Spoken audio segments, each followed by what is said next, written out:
Hey guys, my name is Jorge Hernandez, and I'm the last person who should be talking about procrastination, but here we go.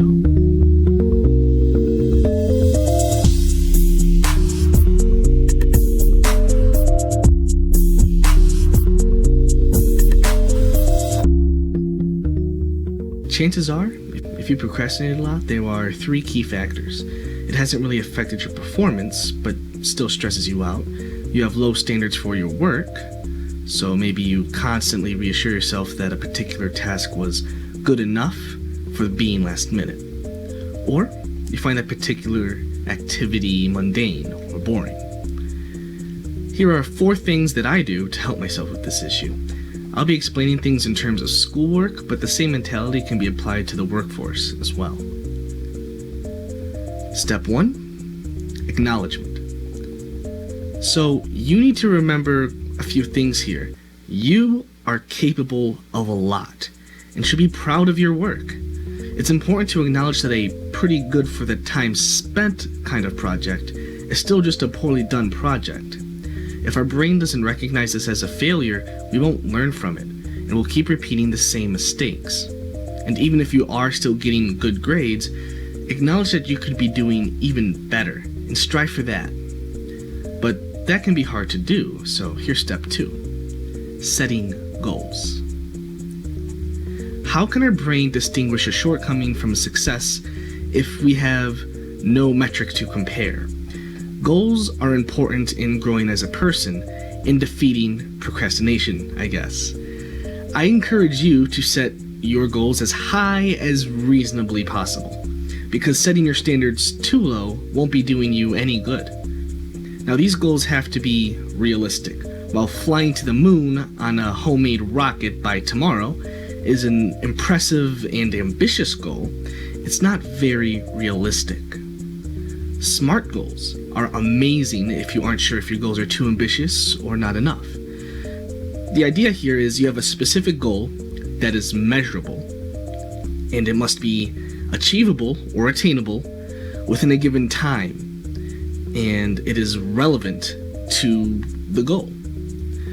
For example, if my goal was to pass my senior year with a 90 average, that's my specific goal. Is it measurable? Yeah, grades. That is the metric that I'll be using.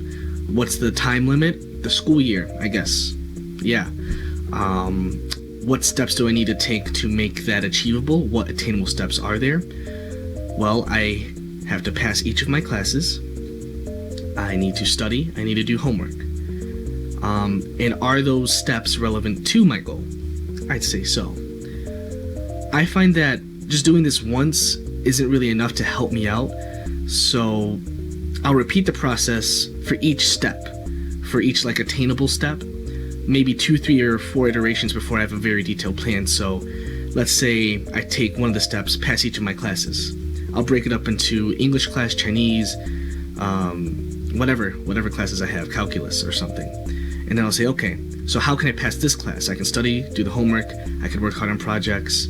What's the time limit? What am I willing to do? And you kind of keep narrowing it down. You have this one broad goal, pass senior year with a 90 average, and then you're kind of getting more specific with each sort of SMART goal that you're using on it. That's what helps me out as far as creating a plan if I feel stuck or if I feel like I don't know where to go. The hardest part, though, is sticking to the plan on time. So let's focus on that aspect for step 3. Remember that life is short. Look at this picture. I was inspired from it, but in other words, I stole it from a TED Talk that you should definitely check out. The link should be in the description. In case you can't see it, each row is 1 year and each box is a week. This page is 90 years of your life. And if you're lucky, that'll be your lifespan. I guess the average age now is 70 years old before you kind of kick the bucket. Let that anxiety kick in for a moment. Your whole life, if you get to 90, fits on this page. If you had to sum up what you did in a week for each of these boxes, how many would be empty? How many would be like, I probably could have done something else? For many procrastinators, the impending sense of doom that a deadline provides, like, I need a 5-page paper done by tomorrow, aka 2 hours from now, that sort of deadline provides plenty of motivation to get the job done. And I bet the longer you stare at this picture, the more motivated you might feel. To end on a lighter note, step 4 is fairly straightforward. Everyone has to do things they find mundane or boring. How many people are excited to brush their teeth in the morning and at night? I mean, we hate when we don't get to because of the consequence. Bad breath. So step 4 is to know the consequences of prolonged procrastination.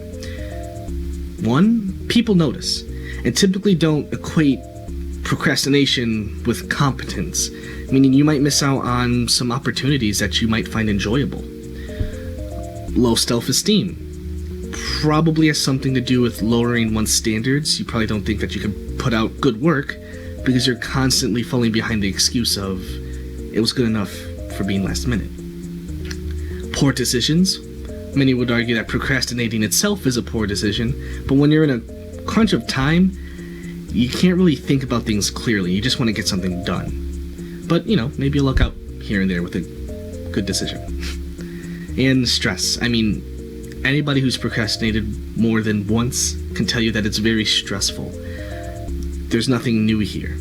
I find that knowing ahead of time what procrastinating is going to do is just a little extra push, a little extra motivation for me to do things on time. Well, that wraps up this video. I hope you learned something new. I hope you enjoyed yourself. I also hope that you weren't blowing off another homework assignment.